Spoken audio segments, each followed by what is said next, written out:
बंधुओं, एक पादरी है, ईसाई पादरी, जो आचार्य विकास मसीह के नाम से जाने जाते हैं। तो उनका कहना ये है कि मैं पहले आचार्य था, मैं पहले पंडित था, अब मैं ईसाई पादरी बन गया हूँ।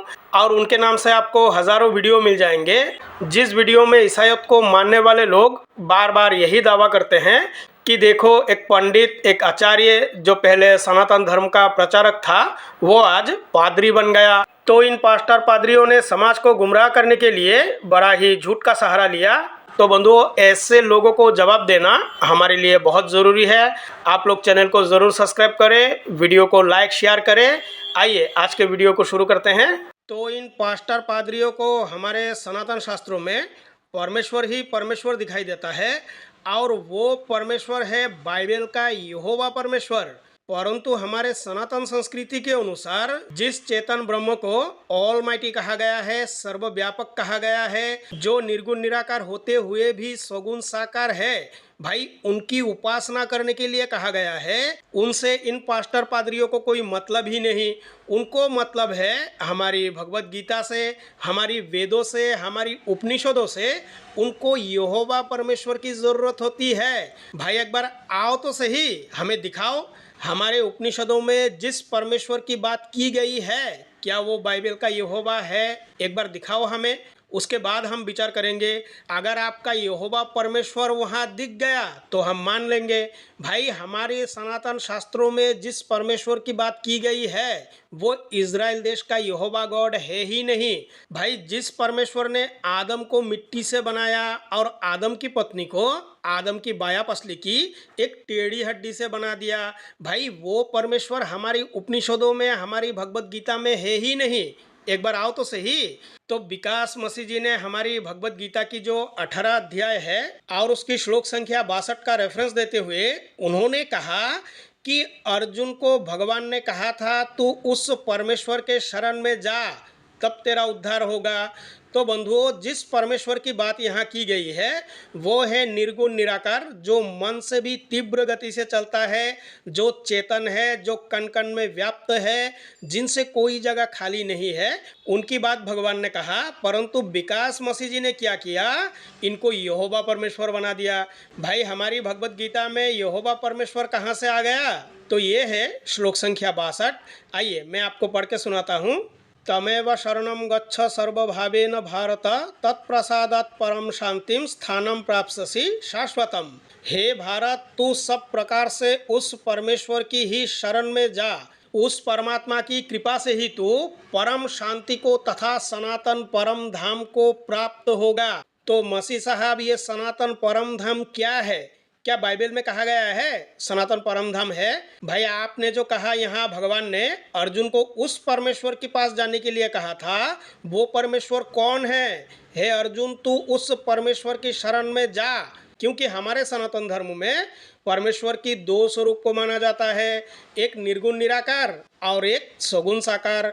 परंतु आप अपने आप को आचार्य कहते हो और आपको इतना भी पता नहीं। भाई यहाँ सनातन परम धाम की बात की गई है। तो विकास मसीह जी ने बस इतना ही कहा कि भगवान ने अर्जुन को कहा था कि तू उसके शरण में जा, परंतु यहाँ जो अंतिम में कहा गया है कि उस परमात्मा की कृपा से तू परम शांति को तथा सनातन परम धाम को प्राप्त होगा, ये विकास मसीह जी ने कहा ही नहीं। तो भाई कोई अगर अपने नाम के आगे आचार्य या पंडित लगा लेता है तो इसका मतलब ये है क्या कि वो पंडित बन जाएगा, आचार्य बन जाएगा?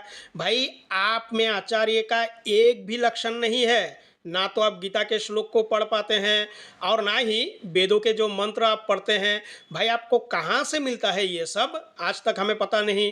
क्योंकि हमारी वेदों में, हमारी भगवत गीता में जो श्लोक है, जो मंत्र है, अगर कोई आचार्य होगा तो उसको ढंग से पढ़ेगा और उसका सही ज्ञान क्या है वो सबको देगा। परंतु आप तो संस्कृत भी नहीं जानते, तो आप कैसे आचार्य थे भाई? तो बंधुओं, इन लोगों का काम है समाज को भ्रमित करना, समाज को गुमराह करना। तो आइए इनकी बाइबल से कुछ दिखाता हूँ मैं। ये देखिए उत्पत्ति 6 की आयत संख्या 7। तब यहोवा ने सोचा कि मैं मनुष्य को, जिसकी मैंने सृष्टि की है, पृथ्वी की ऊपर से मिटा दूंगा। क्या मनुष्य, क्या पशु, क्या रेंगने वाले जंतु, क्या आकाश के पक्षी, सबको मिटा दूंगा। क्योंकि मैं इनको बनाने से पछताता हूँ।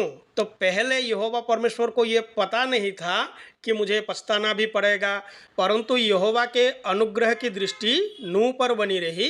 तो नूह नामी एक पैगंबर था जो परमेश्वर की दृष्टि में बहुत ही अच्छा था। उस समय यहोवा की दृष्टि में एक नूह ही धार्मिक पुरुष था, और उस एक नूह के लिए परमेश्वर ने क्या किया, नूह की पुत्रों को बचाया और उसके पुत्र वधू को भी यहोवा परमेश्वर ने बचा लिया। परंतु यहोवा परमेश्वर के दृष्टि में बस नूह ही धार्मिक पुरुष था, और परमेश्वर ने पृथ्वी पर जो दृष्टि की तो क्या देखा, यह है आयत संख्या 12 कि सब बिगड़ गई है, क्योंकि सब प्राणियों ने पृथ्वी पर अपनी अपनी चाल चलन बिगड़ ली थी।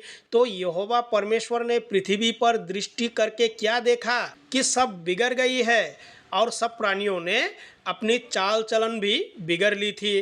तो भाई जो बाइबल का यहोवा परमेश्वर है ना, जो इज़राइल देश का गॉड है, वो हमारे सृष्टि से बाहर है, वो सृष्टि में है ही नहीं, परंतु हमारे निराकार चेतन जो सनातन ब्रह्म है वो हमारे इस सृष्टि में है। भाई वो सृष्टि से बाहर नहीं है। इसीलिए हमारे सनातन धर्म में कहा गया है कि परमेश्वर कण कण में निवास करने वाले हैं। तो अपने आप को आचार्य घोषित करने वाले विकास मसीह साहब, भाई आप आचार्य थे ही नहीं।